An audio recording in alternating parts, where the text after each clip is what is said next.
audio jungle.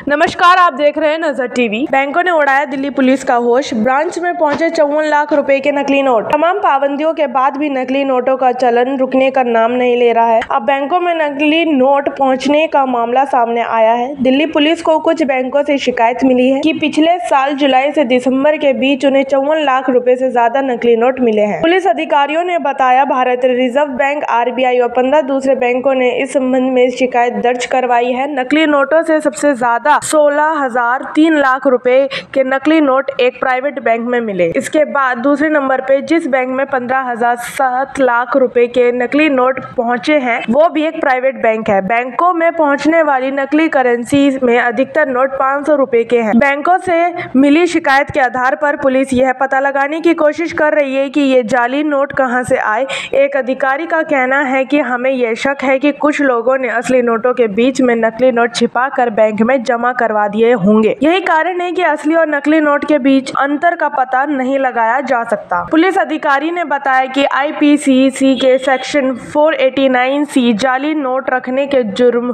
के तहत सदन मर्ग पुलिस स्टेशन में मामला दर्ज किया गया है। अधिकारियों के अनुसार नकली नोटों की तस्करी पड़ोसी देश के बॉर्डर के रास्ते की जाती है। गिरोह के सदस्य इसके अलावा अलग अलग तरीके अपनाते हैं। इनमें जाली नोटों की गड्डियां शरीर पर चिपका कर दूसरे राज्य में ले जाने का भी तरीका शामिल है। एक दूसरे अधिकारी ने बताया, 2,000 रुपए के जाली नोट छिपाने में कमी आई है। वहीं 500 के नोट में इजाफा हुआ है कि दरअसल 500 रुपए के नोट के लेन देन में दुकानों में इसका ज्यादा इस्तेमाल होता है।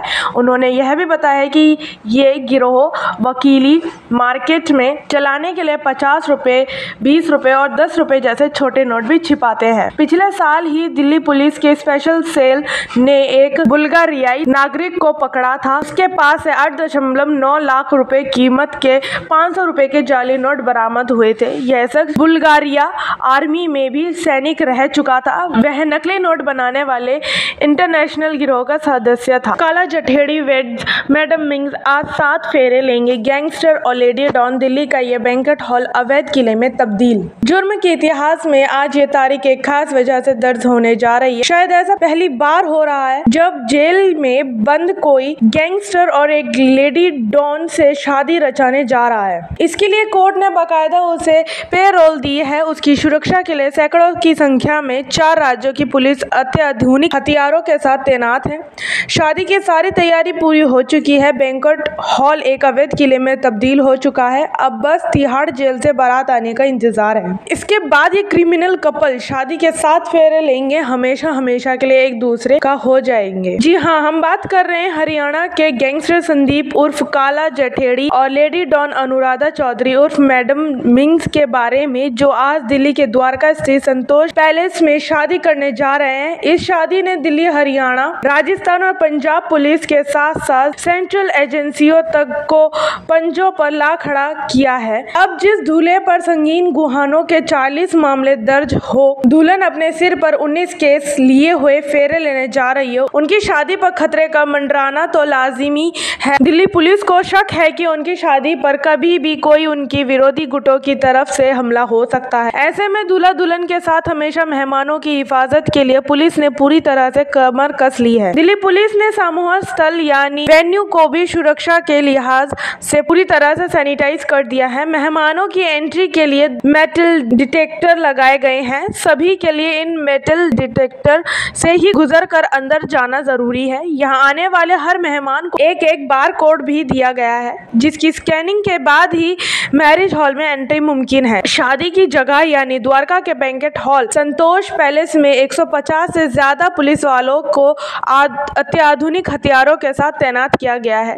4 राज्यों की पुलिस और सेंट्रल एजेंसियों तक की इस शादी को बहुत बारीकी से मॉनिटर कर रही है, जिसके पास इनपुट गैदरिंग और शेयरिंग से लेकर काउंटर अटैक तक की प्लानिंग है। इस शादी शादी के लिए सुरक्षा इंतजाम कड़े करने इसलिए भी जरूरी हो गए थे क्योंकि शादी से ठीक 2 दिन पहले यानी 10 मार्च को दिल्ली पुलिस ने जठेड़ी गैंग के ही 5 शार्प शूटर्स को गिरफ्तार किया है। दिल्ली पुलिस की स्पेशल सेल को खास तौर पर मैरिज हॉल की निगरानी की जिम्मेदारी सौंपी गई है। मैरिज सेरेमनी में काम करने वाले तमाम कर्मचारियों को भी सुरक्षा जांच के बाद दिल्ली पुलिस की ओर से आई कार्ड जारी किए गए हैं। काला जठेड़ी और अनुराधा चौधरी की लव स्टोरी की शुरुआत अब से कई 3 साल पहले तब हुई थी जब दोनों अलग अलग जुर्म के मामले में वारंट थे, फरार चल रहे थे। फरारी काटते हुए ही दोनों को एक दूसरे से प्यार हुआ और दोनों ने चुपके से हरिद्वार में शादी भी रचा ली, लेकिन इसे घर वालों के अरमानों का नतीजा कहे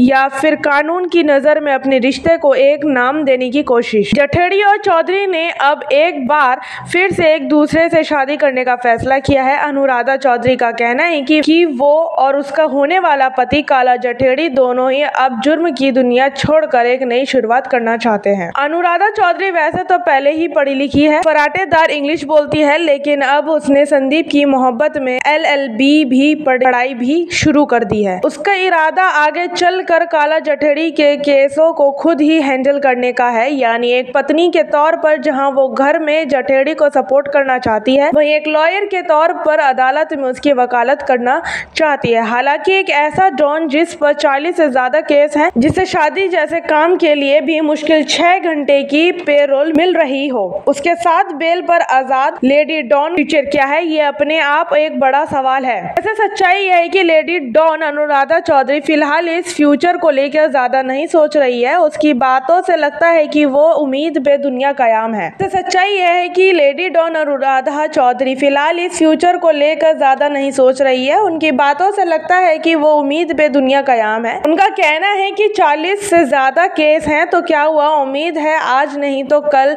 बेल मिलेगी। बहुत से ऐसे हस्बैंड वाइफ है जिन्हें काम के सिलसिले से अलग अलग और दूर रहना पड़ता है। इस शादी को लेकर दुल्हन यदि एक्सीडेंट है तो शादी पर मंडराते खतरे को लेकर फिक्रमंद भी है, लेकिन वो डर को खुद पर हावी नहीं होना देना चाहती। वो कहती हैं जो भी होगा देखा जाएगा, जो होगा वो ऊपर वाले की मर्जी से होगा। कोर्ट के आदेश के मुताबिक संदीप को अपनी शादी के लिए 12 मार्च की सुबह 10 बजे से शाम 4 बजे तक की इजाजत मिल गई है। अगले दिन 13 मार्च के जोड़े की घर वापसी की रस्मों के लिए उन्हें हरियाणा के सोनीपत के जठेड़ी गांव में उनके गृह नगर ले जाया जाएगा। पुलिस ने कहा कि संदीप को 3री बटालियन यूनिट से बड़ी संख्या में दिल्ली पुलिस कर्मियों के साथ ले जाया जाएगा, जिसे एक कैदी को जेल से बाहर निकालने और वापस जेल में ले जाने का काम सौंपा गया है। अत्याधुनिक अधिकारियों से लैस स्वेट कमांडो के साथ 250 पुलिस कर्मचारियों की कड़ी नजर में सारी रस्में की जाएगी।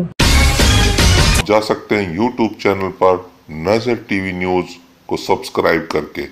आप जल्द सब्सक्राइब करें और रोजाना नजर टीवी न्यूज YouTube चैनल पर न्यूज देखें, जिससे आपका ज्ञान वर्धन होगा, साथ ही देश विदेश की खबरें भी आप पाएंगे। उसके साथ साथ यदि आप हमें न्यूज भेजेंगे आपसे रिलेटेड, तो उसको भी हम अपने न्यूज चैनल में जरूर से जरूर सम्मिलित करेंगे। धन्यवाद।